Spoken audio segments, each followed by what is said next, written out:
Okay. So web container call this method for every request. For every request to provide a response. So web container call this method for every request to provide response. इसका मतलब service method के अंदर हमें किस type का code लिखना चाहिए? Service method contain business logic.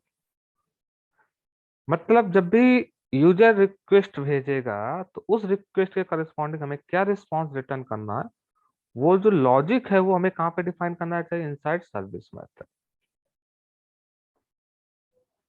Next method है डिस्ट्रॉय मेथड। डिस्ट्रॉय मेथड, देखिए डिस्ट्रॉय मेथड सिंटैक्स समझते हैं, पब्लिक वाइड डिस्ट्रॉय। अब देखिए डिस्ट्रॉय मेथड कब इन्वोक होता है? डिस्ट्रॉय मेथड भी life cycle method, but this method will be executed how many times? Only one times. init method भी only one time execute होता है। destroy method भी सर्वलेट लाइफ साइकिल में केवल one time execute होगा, but service method servlet life cycle में every time execute होगा whenever you make a request। init method क्या को execute होता है? immediately after servlet creation to perform initialization activity, but destroy method will be executed only once by the web container to perform cleanup activity। इसका मतलब जिस time पे servlet destroy हो रहा है, अगर सर्वलेट डिस्ट्रॉय करते समय अगर आपको कोई भी एक्टिविटी परफॉर्म करनी है तो वो एक्टिविटी आप कहाँ पे डिफाइन कर सकते हो? डिस्ट्रॉय मेथड के अंदर। तो देखिए this method will be executed only once by the web container to perform cleanup activities।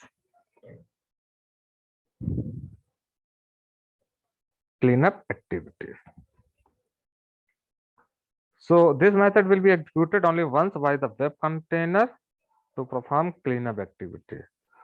So whenever web container takes servlet object from out of service, this is usually happen at the time of application undeploy। Just like suppose when you undeploy the application at the time of server shutdown, web container requires some free memory। So it means whenever you want to perform any activity at the time of servlet destructions, when you undeploy the application, at that time of undeploy the application, if you want to perform any activity, you can define those cleanup activity inside the destroy method।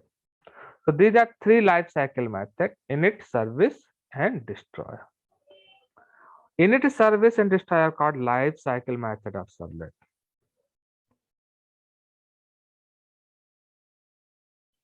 Okay, but remaining two method, get servlet config, get servlet info, these are not life cycle method। Get servlet config method is used to getting the servlet config instance।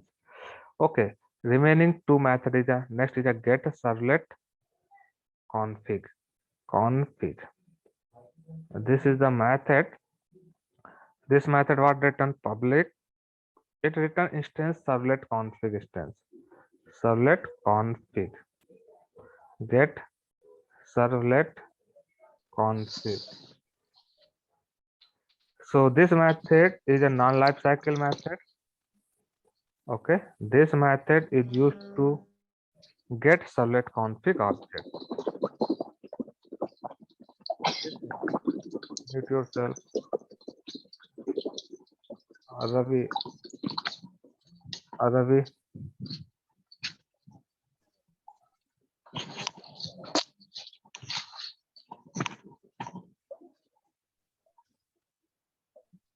Okay, this method can be used to get servlet config object। Gate servlet config method के help से आप servlet config instance gate कर सकते हो। अगर आपको अपने servlet में सर्वलेट कॉन्फिग ऑब्जेक्ट चाहिए तो आप किसकी हेल्प से गेट कर सकते हो? गेट सर्वलेट कॉन्फ़िग की हेल्प से। नेक्स्ट मेथड है gate servlet info. Gate servlet info, gate servlet info method.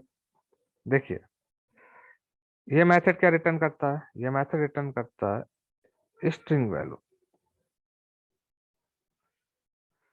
देखिए इस मेथड की हेल्प से हम लोग क्या कर सकते हैं? इस मेथड की हेल्प से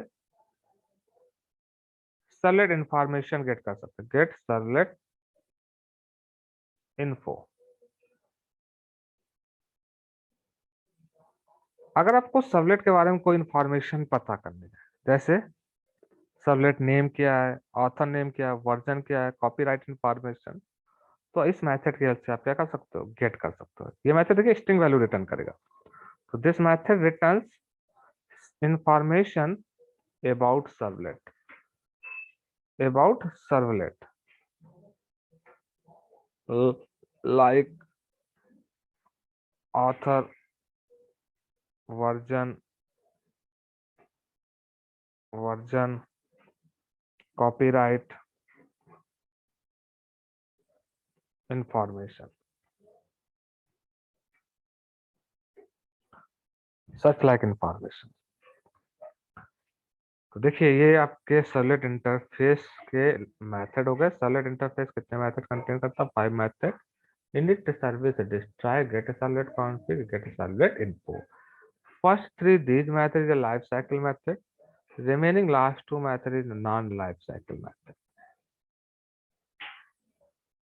अगर आपको एक सर्वलेट क्रिएट करना है तो चलिए देखिए हम आपको एक सिंपल पहले एक प्रोटोटाइप दिखाते हैं कैसे क्रिएट करेंगे सर्वलेट। तो क्लास हमने डिफाइन की माई सर्वलेट और इसको इम्प्लीमेंट्स किया किससे? इम्प्लीमेंट्स किया किससे? सर्वलेट, सर्वलेट इंटरफेस से। जैसे सर्वलेट इंटरफेस से इम्प्लीमेंट किया तो इस सर्वलेट इंटरफेस में हमें कौन सा मेथड, इस इंटरफेस में कितने मेथड डिफाइन करेंगे? 5 method. Public wide init method, यहाँ पे हमने सर्वलेट कॉन्फ़िग ऐसा पैरामीटर लेंगे। ये सर्वलेट कॉन्फ़िग ये मेथड डिफाइन किया और फिर हमें पब्लिक, अच्छी है, public wide service method. Service method कितने ऑब्जेक्ट लेगा?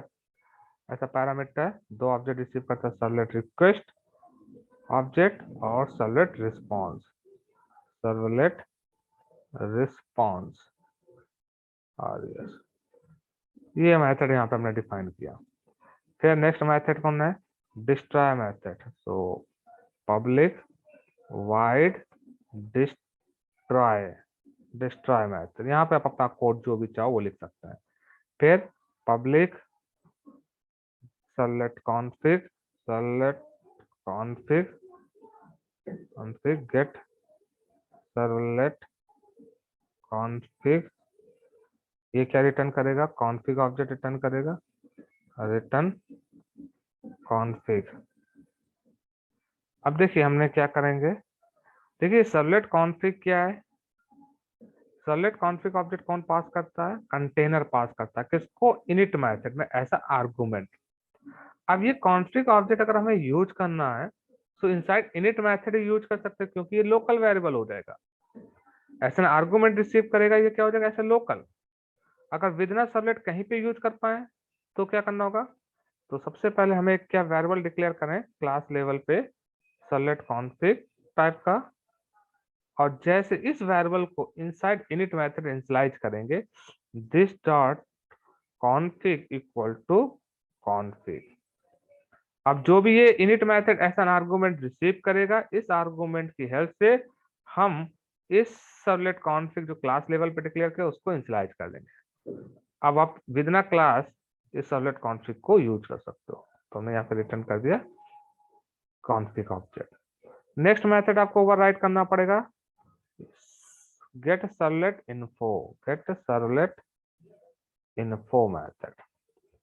ये कुछ भी स्ट्रिंग रिटर्न करेगा, तो आप कुछ भी स्ट्रिंग रिटर्न कर सकते हो, सर्वलेट नेम, कुछ भी सर्वलेट नेम, जो what ever you have required.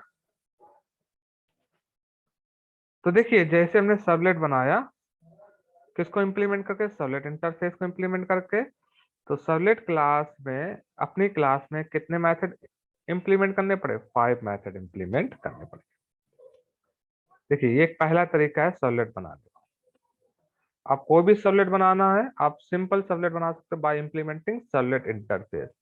पर ध्यान रखिए कि जब भी सर्वलेट इंटरफेस को इंप्लीमेंट करके सर्वलेट क्रिएट करेंगे तो आपको अपनी क्लास में 5 मेथड इंप्लीमेंट करने पड़ेंगे, वेदर यू हैव रिक्वायर्ड और नॉट रिक्वायर्ड। मान लीजिए कभी कभी आपको कुछ मेथड की रिक्वायरमेंट नहीं है, मान लीजिए लास्ट रिमेनिंग 2 मेथड रिक्वायरमेंट नहीं है, फिर भी आपको इन मेथड को डिफाइन करना पड़ेगा, रिक्वायरमेंट हो या ना हो।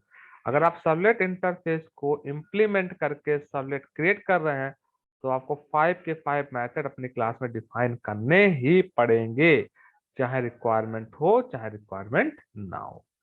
तो इंटरफेस जब भी कोई क्लास किसी भी इंटरफेस को इंप्लीमेंट करती है तो इंटरफेस में जितने भी अनडिफाइंड मेथड डिक्लेयर होते हैं वो सारे के सारे मेथड आपको अपनी क्लास में इंप्लीमेंट करने होते हैं।